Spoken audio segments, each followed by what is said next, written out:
আকাশের ওপারে আকাশ, তার উপরে মেঘ, মেঘের মধ্যে বাড়ি ৩২ নম্বর মেঘমহল।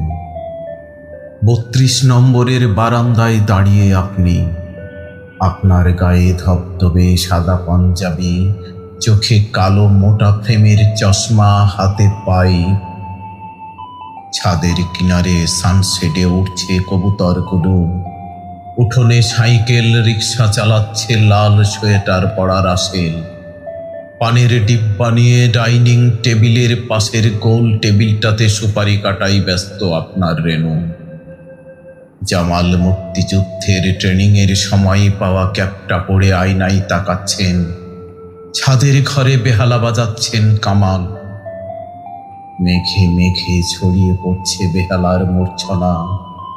আকাশের ওপারে আকাশ, তার উপরে মেঘ, মেঘের মধ্যে বাড়ি ৩২ নম্বর মেঘমহল।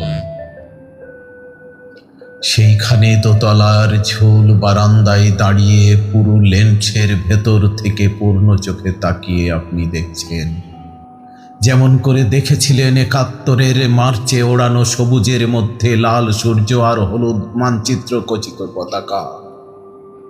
যেমন করে তাকিয়ে দেখেছিলেন ৭০-এ ৭১-এ রোজ আপনার নির্দেশের অপেক্ষায় ৩২ নম্বর থেকে বঙ্গোপসাগর পর্যন্ত দাঁড়িয়ে থাকা স্বাধীনতা পাগল মানুষগুলোকে।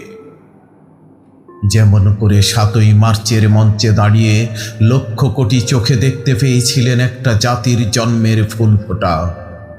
যেন আপনি রিলকে পৃথিবীর শেষতম কবি, যিনি শিল্পীর মগ্নতা নিয়ে নিরীক্ষণ করেন কি করে কলি থেকে পাপড়ি উন্মিলিত হয়, ফুটে ওঠে ফুল।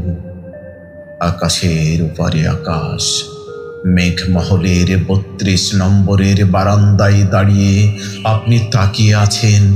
বারবার দেখেও আপনার আশ মিটছে না। শিল্পী যেমন ছবি আঁকা শেষ করে ক্যানভাস থেকে দূরে গিয়ে পুরোটা ছবি বারবার দেখেন, লেখা সম্পন্ন হয়ে যাওয়ার পরও রবীন্দ্রনাথ যেমন বারবার পড়তেন তাঁর কবিতা, আর পাণ্ডুলিপিটাকে বানিয়ে ফেলতেন একটা আস্ত শিল্পকর্ম, তেমনি করে আপনি দেখছেন আপনার আঁকা ছবিটাকে দূর থেকে কিন্তু পূর্ণ চোখে। তেমনি করে আপনি পড়ছেন আপনার লেখা কবিতাটাকে। অপার্থিব শিল্প সুসময় অপরূপ দিব্যকান্তি, আপনি দেখছেন কিরকম জলজল করছে আপনার